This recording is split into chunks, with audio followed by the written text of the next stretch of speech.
ইরাকের একাধিক সামরিক ঘাঁটি ও বাগদাদ বিমানবন্দরের কাছে ড্রোন হামলা। মধ্যপ্রাচ্যে উত্তেজনা বাড়ছে।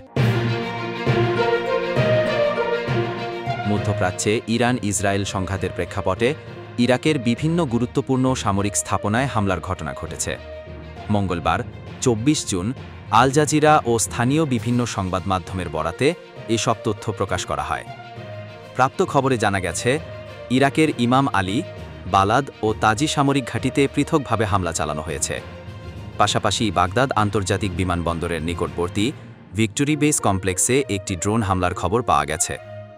ইমাম আলী সামরিক ঘাঁটি আল সুমারিয়া টিভি জানিয়েছে, ধিকার প্রদেশে অবস্থিত ইমাম আলী সামরিক ঘাঁটির রাডার সিস্টেম ছিল হামলার মূল লক্ষ্য। ঘাঁটিটি নাসিরিয়া শহরের দক্ষিণ-পশ্চিমে অবস্থিত।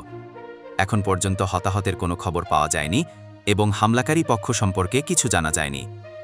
বালাদ সামরিক ঘাঁটি সালাহুদ্দিন প্রদেশে অবস্থিত বালাদ ঘাঁটিতেও হামলার খবর দিয়েছে কুর্দিস্তান 24। ইরানের তাসনিম বার্তা সংস্থা জানায়, ঘাঁটির ভেতর থেকে দুটি বড় বিস্ফোরণের শব্দ শোনা গেছে। এটি একসময় মার্কিন বাহিনীর দ্বিতীয় বৃহত্তম ঘাঁটি হিসাবে ব্যবহৃত হতো। তাজি সামরিক ঘাঁটি বাগদাদের উত্তরে অবস্থিত তাজি সামরিক ঘাঁটিতে একটি অজ্ঞাত ড্রোন হামলা হয়েছে বলে নিশ্চিত করেছে ইরাকের সরকারি বার্তা সংস্থা আইএনএ। এখানে হতাহতের কোনো তথ্য পাওয়া না গেলেও হামলার ভিডিও ইতোমধ্যে সামাজিক মাধ্যমে ছড়িয়ে পড়েছে।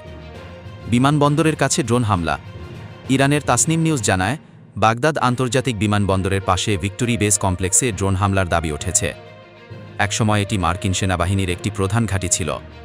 উত্তেজনা ও অনিশ্চয়তা। এই ধারাবাহিক হামলার পর ইরাকে মার্কিন সামরিক উপস্থিতি ও যুক্তরাষ্ট্র ইরান বিরোধ নতুন মাত্রা পাচ্ছে। দেশজুড়ে নিরাপত্তা সংখ্যা বাড়ছে।